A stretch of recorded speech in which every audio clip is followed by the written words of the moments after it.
اور جوش مارتے سمندر کی کہ تمہارے پروردگار کا عذاب واقع ہو کر رہے گا اور اس کو کوئی روک نہیں سکے گا۔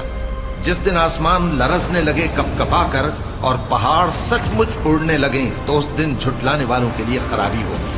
جو بیکار باتوں میں پڑے کھیل رہے ہیں، جس دن ان کو آتش جہنم کی طرف دھکیل دھکیل کر لے جائیں گے اور کہا جائے گا یہی وہ جہنم ہے جس کو تم جھوٹ سمجھتے تھے۔ تو کیا یہ جادو ہے یا تم کو نظر ہی نہیں آتا؟ اس میں داخل ہو جاؤ اور صبر کرو یا نہ کرو، تمہارے لیے یکساں ہے۔ جو کام تم کیا کرتے تھے یہ انہی کا تم کو بدلہ مل رہا ہے۔ جو پرہیزگار ہیں وہ باغوں اور نعمتوں میں ہوں گے، جو کچھ ان کے پروردگار نے ان کو بخشا اس کی وجہ سے وہ خوشحال ہیں، اور ان کے پروردگار نے ان کو دوزخ کے عذاب سے بچا لیا۔ کہا جائے گا کہ اپنے اعمال کے صلے میں مزے سے کھاؤ اور پیو، تختوں پر جو برابر برابر بچھے ہوئے ہیں تکیے لگائے ہوئے ہوں گے۔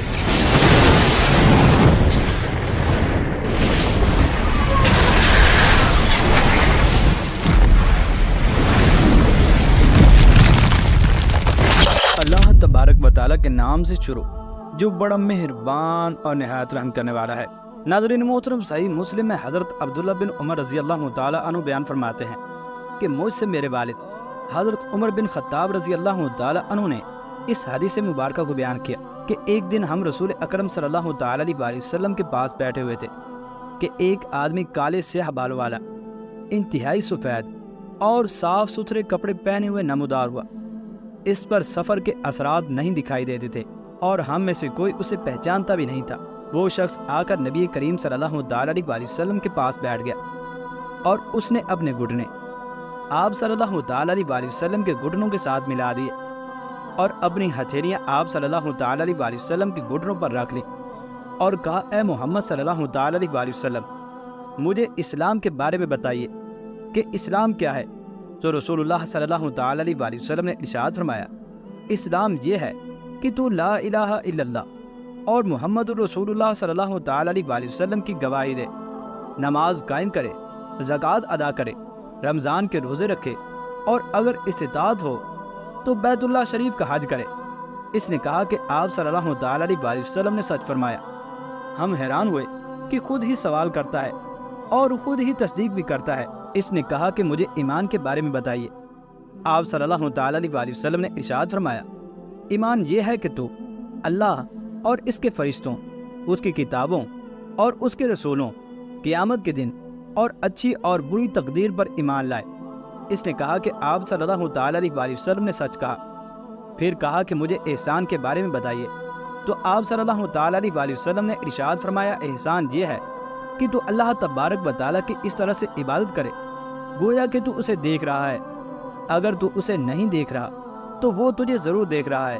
چنانچہ پھر اس نے اس کے بعد یہ عرض کی کہ مجھے قیامت کے بارے میں بتائیے کہ قیامت کب آئے گی۔ تو آپ صلی اللہ تعالیٰ علیہ وسلم نے ارشاد فرمایا کہ جس سے پوچھا جا رہا ہے وہ سائل سے زیادہ نہیں جانتا۔ اس نے کہا کہ آپ مجھے اس کی کچھ نشانیاں ہی بیان کر دیں۔ تو آپ صلی اللہ تعالیٰ علیہ وسلم نے ارشاد فرمایا، اس کی نشانی میں سے یہ بھی ہے کہ لونڈی اپنے مالک کو جنے گی اور تو دیکھے گا کہ ننگے پیر ننگے بدن غریب چرواہے جن کو تن کا کپڑا اور پاؤں کی جوتی نصیب نہیں ہوتی تھی وہ بڑی بڑی عمارتوں کے اندر راج کریں گے۔ قیامت کے علم کو اللہ تبارک و تعالیٰ نے مخفی رکھا ہے اور اللہ تبارک و تعالیٰ نے قرآن مجید کے اندر بھی ارشاد فرمایا ہے کہ قیامت تم لوگوں پر اچانک آ جائے گی۔ اور قیامت کے علم کو مخفی رکھنے کے اندر بہت ساری حکمتیں ہیں کہ جو لوگ انکار کرتے ہیں وہ ہمیشہ اس کا استہزاء اور انکار کرتے رہیں اور ماننے والوں پر تمسخر اور مذاق مسخری کرتے رہیں، جن کے ذریعے سے ایمان والوں کی پرکھ بھی ہوتی رہے اور ان کو ثواب بھی عطا کیا جاتا رہے۔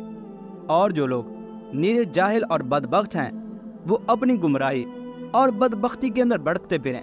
اور اس حدیث مبارکہ سے یہ بھی ثابت ہوا کہ قیامت سے پہلے بہت ساری نشانیاں ظاہر ہوں گی جن کے بارے میں حضور اکرم صلی اللہ تعالیٰ علیہ وسلم نے اپنی احادیث کے اندر بڑی وضاحت کے ساتھ تذکرہ فرما دیا ہے تاکہ امت اس وقت کی قربت کو پہچانتی رہے اور اللہ تبارک و تعالیٰ کی بارگاہ کے اندر توبہ کر کے اپنے گناہوں پر گر گڑاتی رہے، تاکہ ایسے لوگ اور میری امت قیامت کے ان فتنوں کے اندر مبتلا نہ ہوں چنانچہ جب قیامت کی نشانیاں پوری ہو جائیں گی تو مسلمانوں کی بغلوں کے نیچے سے ایک خوشبودار ہوا گزرے گی جس سے تمام مسلمان وفات پا جائیں گے۔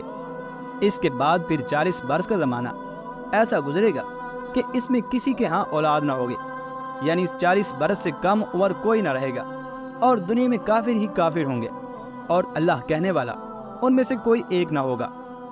چنانچہ پھر اس کے بعد کوئی اپنی دیوار لیستا ہوگا، کوئی کھانا کھاتا ہوگا، غرض یہ کہ لوگ اپنے اپنے کاموں کے اندر مشغول ہوں گے کہ دفعتاً یعنی کہ اچانک حضرت اسرافیل علیہ السلام سور کو پھونکیں گے۔ شروع میں اس کی آواز بہت زیادہ باریک ہوگی اور رفتہ رفتہ بہت بلند ہو جائے گی۔ لوگ کان لگا کر اس کی آواز کو سنیں گے اور بے ہوش ہو کر گر پڑیں گے اور سب کے سب مر جائیں گے۔ آسمان، زمین، پہاڑ، یہاں تک کہ سور اور اسرافیل اور تمام ملائکہ بھی فنا ہو جائیں گے۔ اس وقت سوائے اس واحد حقیقی کے کوئی بھی نہ ہوگا۔ اس وقت اللہ تبارک و تعالیٰ ارشاد فرمائے گا کہ آج کس کی بادشاہت ہے، کہاں ہیں جبارین اور کہاں ہیں متکبرین؟ مگر ہے کوئی جو جواب دے؟ پھر خود ہی ارشاد فرمائے گا آج صرف اللہ واحد قہار کی سلطنت ہے۔ پھر جب اللہ تبارک و تعالیٰ چاہے گا حضرت اسرافیل علیہ السلام کو زندہ فرمائے گا اور سور کو پیدا کر کے دوبارہ پھونکنے کا حکم دے گا۔ چنانچہ سور پھونکتے ہی تمام اولین و آخرین، ملائکہ و انس اور جن و حیوانات، یعنی جب دوسری بار سور پھونکا جائے گا تو اس میں تمام فرشتے، انسان، جنات اور جانور موجود ہو جائیں گے۔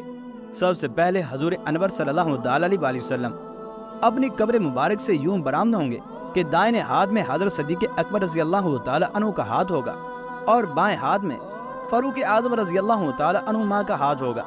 پھر مکہ معظمہ اور مدینہ طیبہ کے مقابر یعنی قبرستانوں میں جتنے مسلمان دفن ہیں سب زندہ ہو جائیں گے اور سب کو اپنے ہمراہ لے کر میدان محشر کی طرف تشریف لے کر جائیں گے۔ چنانچہ میدان محشر کے اندر لوگوں کو مختلف طریقوں سے جمع کیا جائے گا۔ کچھ لوگ ایسے ہوں گے جو پیدل چلتے ہوئے میدان محشر کے اندر جمع ہوں گے، اور کچھ لوگ ایسے ہوں گے جو کہ اپنی قبروں سے نکل کر ان کے پاس سواریاں موجود ہوں گی تو ان پر سوار ہو جائیں گے۔ کسی سواری پر ایک، کسی پر دو اور کسی پر اس سے بھی زیادہ لوگ بیٹھیں گے اور میدان محشر کی طرف کوچ کریں گے۔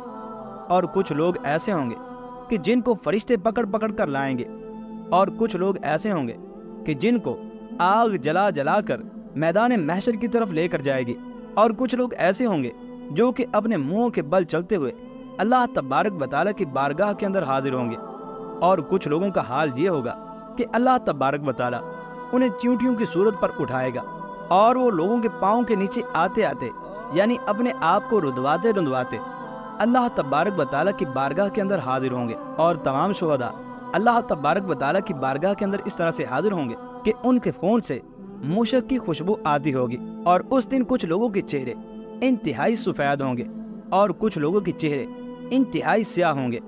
اور حضور اکرم صلی اللہ تعالی علیہ وآلہ وسلم کی امت کے لوگوں کے اعضائے وضو چمکتے ہوں گے، اور جو لوگ زنا کرتے ہوں گے تو ان کی شرم گاہوں سے بدبو آتی ہوگی۔